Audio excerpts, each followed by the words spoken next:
You thought you were going to see another piece of shit guitar kit build, huh? Well, you are.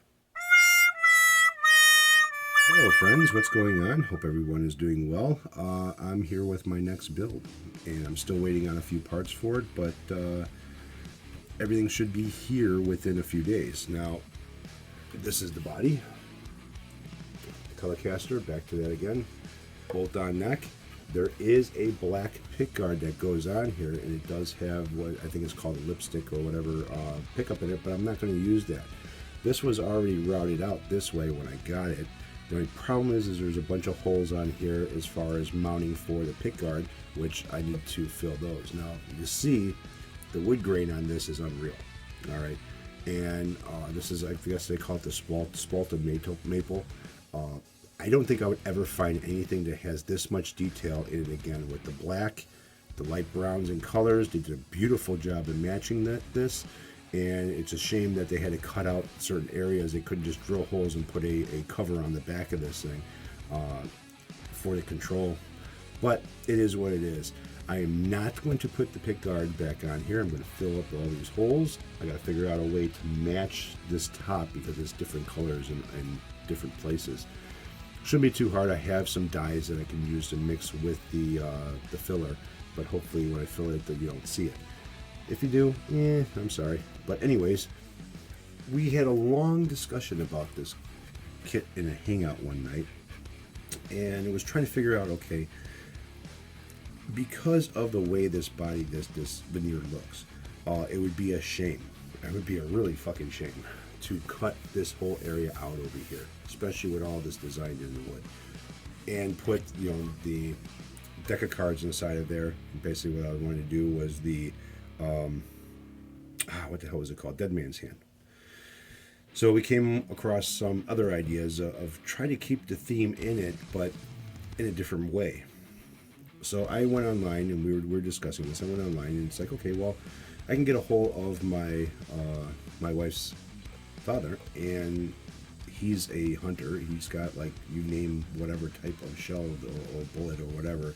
He's got a whole cabinet full of this shit.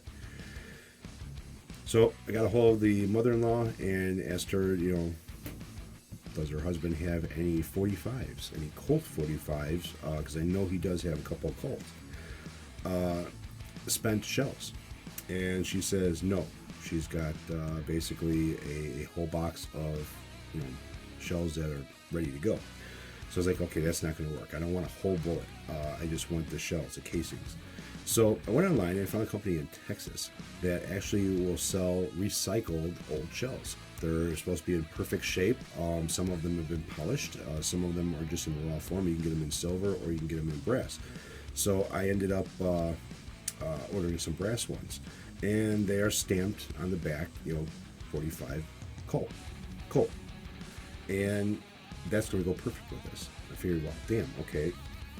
Lance, Rob, and I, a couple other people as well, were discussing on what to do with this body. So I figured, you know what?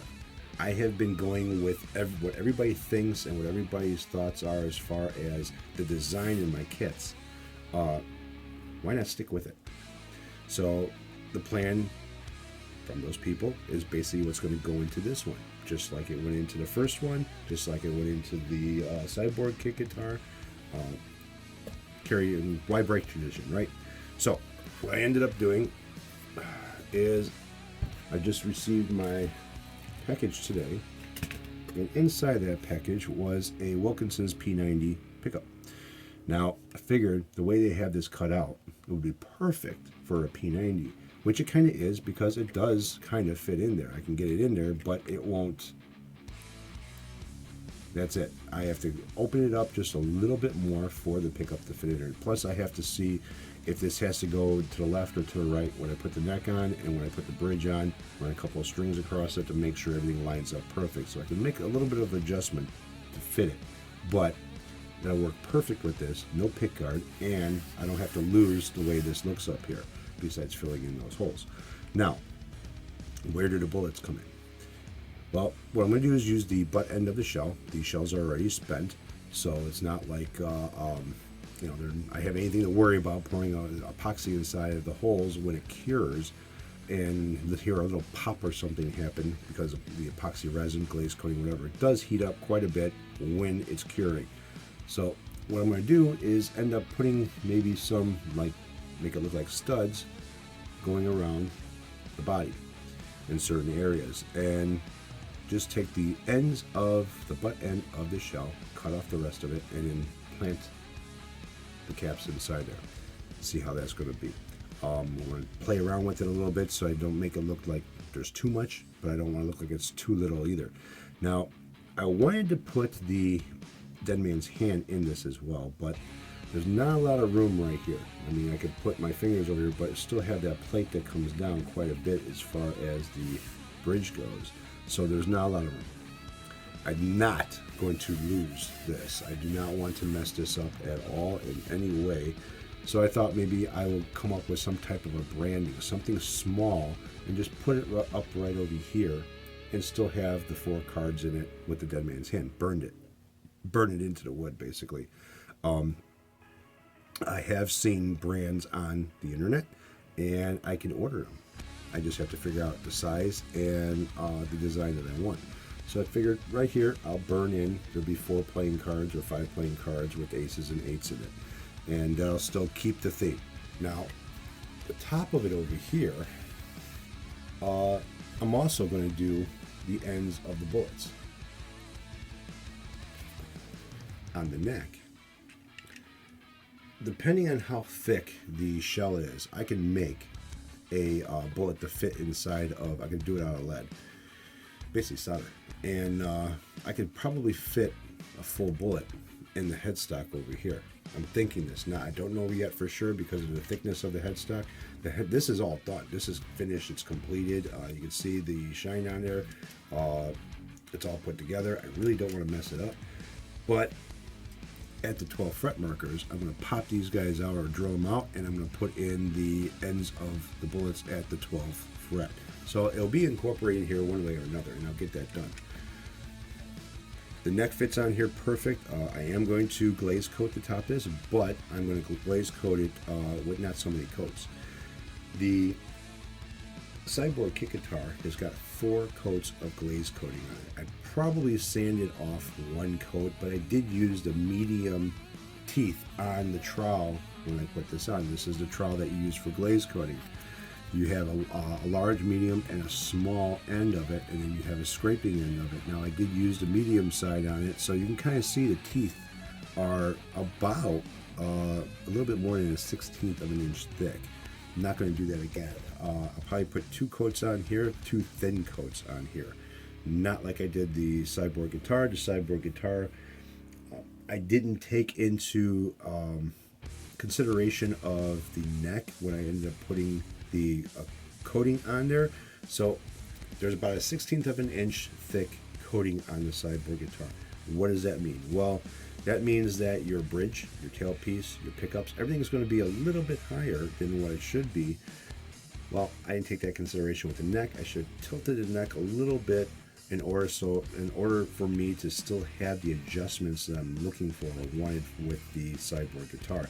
It didn't change too much. It's not that much of a big deal, but I can't drop the bridge down any further than what it is. I do have the strings, the action height, and everything is within spec. I still have that, so I'm not too concerned about it. It plays pretty good. It stays in tune. It intonates, and that's that.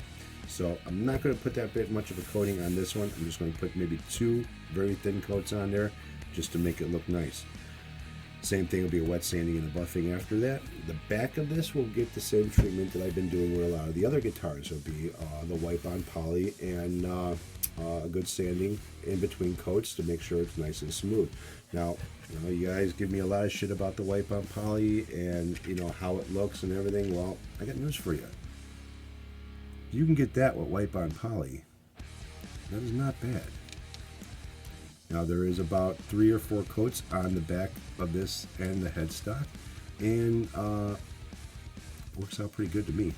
No problems with it. Haven't had it peel, haven't had it wear off. As far as I know, it hasn't worn off, and have had no complaints from others who have bought the kick guitars that I've made in the past. So that's the plan. That's the idea for this one.